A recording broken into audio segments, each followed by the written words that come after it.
Supreme Court, distinguished guests, friends and family. Today I have the distinct honor of introducing my dad, Rory ISBA, as the next president of the Illinois State Bar Association. It's pretty cool being here in this ornate setting for this very special occasion for my dad and for our family. Now I know this is the first time that we've been here, but this is not mine nor Rory's first trip to the Supreme Court. And I tell you that not to humble brag, but I tell you that because I think the story of the trip that he and I took to the Supreme Court shows a lot about Rory's character, and I think you all agree that the ISBA is in very good hands for the coming year and for the foreseeable future. Before I get into my story, it's important to understand that being a lawyer isn't just what Rory does, it's who he is. See, Rory doesn't have many hobbies. A lot of lawyers will play golf or fish or whatever it is they do in their downtime, but not Rory. His hobby is service and dedication to the ISBA. Whether that be through the various section councils, the board of governors, his time as family law chair, or just pro bono legal services in general. It's that commitment to volunteering his time to the state bar that is his hobby. And he genuinely enjoys it more than just about anything I've ever seen him do in his free time in his entire life. But it's not just that passion for and commitment to service that I know will make him successful over the next year. The qualities that I know will make him a great steward of the state bar are his selflessness and his ability to put his ego aside, to work in the background, and to make sure that the people around him look great and get recognition. And it's here where that little story I mentioned earlier about our trip to the Supreme Court comes into play. See, when I was just a little baby lawyer, probably no more than 2 or 3 months out of law school, of course I was lucky enough to be working as my dad's associate. So here Rory's got this little baby lawyer who really doesn't know much of anything about the practice of everyday practice of family law. And at the time I didn't know it, but he was just giving me stuff to do so he'd keep me out of his office every other hour asking for something else to do. So anyway, Rory wrapped up a case at trial just prior to my having graduated from law school. And he gives me the file and he tells me to file an appeal. And I'm thinking to myself, I've never filed an appeal before, so I guess I better get this figured out pretty quickly.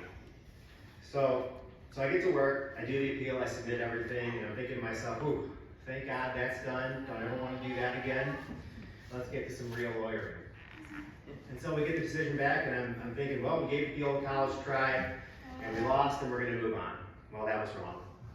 The appellate court affirmed the trial court's decision, but one of the justices wrote a literal step-by-step roadmap for a PLA as a dissent to this opinion. And all Rory saw was that dissent. He probably also thought doing the PLA would get me out of his office for another week or so. So anyway, he tells me to do it, so I go back to the books, I figure out how to do that, the PLA, and I submit that. Now at the time, having just come out of law school, I also know that the Supreme Court takes very few family cases. So I'm fairly confident that my PLA is going to get declined, and I can go back to court and figuring out motion practice. So this is also the time where I start feeling Rory out about, as far as him doing the oral argument, in the event my worst nightmare comes true, and the Supreme Court grants this PLA and grants oral argument. So I'm kind of figuring this is his case, that he knows factually, this is who he is, this is literally his Super Bowl. The guy has literally waited a lifetime to get this shot. There's no way he's going to turn it down. He's going to do the oral argument. Wrong again. To my complete shock, he says, you did the work, you did the appeal, you earned it, you're going to do the oral argument. So in the back of my mind, I'm still thinking there's no way the Supreme Court is going to take this. Wrong again. The documents come back, PLA granted, oral argument granted, we'll see you in January. So now reality sets in and I'm scared to death, and here I have to go in and argue a case in which I had no involvement at the trial court level, and try and convince the full Supreme Court panel that have all been practicing law for longer than I've been alive, that they should find for our client. Now, this specific building at the time, I guess, was undergoing renovations, so we did the oral argument in the Supreme Court in Chicago. And if I'm being honest, the trip here today to give this speech hasn't really been that much less nerve-wracking than the trip here. Now, through all this, Rory is calm, cool, and collected, right? he's really digging in and he's immensely helping out with my preparations.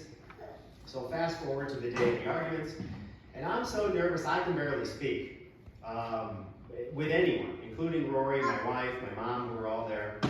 And I know that maybe my wife and my mom were a bit put off, but I can tell that Rory knows what I'm going through. And he's building me up, telling me, that I know this stuff, that you got this, you're gonna be fine.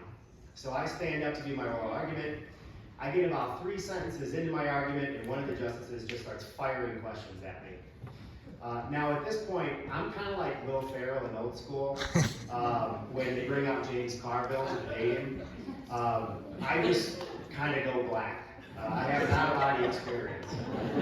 I don't specifically recall anything that I said, whether it made any sense, but what I do know is mercifully, the 10 minutes is up, and I go back to counsel's table where Rory's sitting, second chair. I take my seat, and he leans over and says to me, "That was effing great." But it wasn't a whisper so much, it was kind of like a quiet yell. And we're in this massive Supreme Court chamber with maybe a dozen other people, other than the full Supreme Court panel. And so at this point, I snap out of it. And I'm thinking, oh my gosh, we're gonna get in trouble. Because he just said that so loud, I'm sure everybody in the room heard it. So now looking back on it, it's a fun little story, and I'm sure it's something that both of us will cherish and remember forever. And I would submit that the story of our trip to the Supreme Court reflects more on Rory's character and his desire to see others succeed than anything I did that day. What he did was to put me in a somewhat uncomfortable position that he knew I could succeed in. And I know he'll do that for the members of this organization. He recognizes individual strengths and will challenge people to succeed. Just think about how amazing it's going to be to have a leader that will treat the members of the bar in the same manner in which he treats his own son. Putting others first is what Rory has done his entire life, and I know that he'll continue to do that for the ISBA. There really isn't a selfish bone in his body, and I can't think of a better quality in a leader that this great organization could have. I think it's also important to note that Rory wouldn't be here today without the 2 great women in his life, who helped mold him into the man that he is today. Those women are his mom, Elaine, and my mom, Susan. If you knew Elaine, you knew that her life was also one of service. As a single mother raising her kids, Rory, Joel, and Lori. Now we recently lost Grandma, but I'm sure she's looking down on him today with pride, seeing how far he's come. And of course, my dad couldn't have made it where he is today without my mom. She's been by his side for 46 years, offering her unwavering support and love. As many of you have gotten to know my mom, I'm sure you've been able to see how this has been a journey for both of them, and they both deserve credit for their hard work and dedication in getting here today. So it's now my great pleasure to step aside and let Rory take his moment in the sun. I'm proud here today to introduce the 146th President of the Illinois State Bar Association, my dad, Rory ISBA.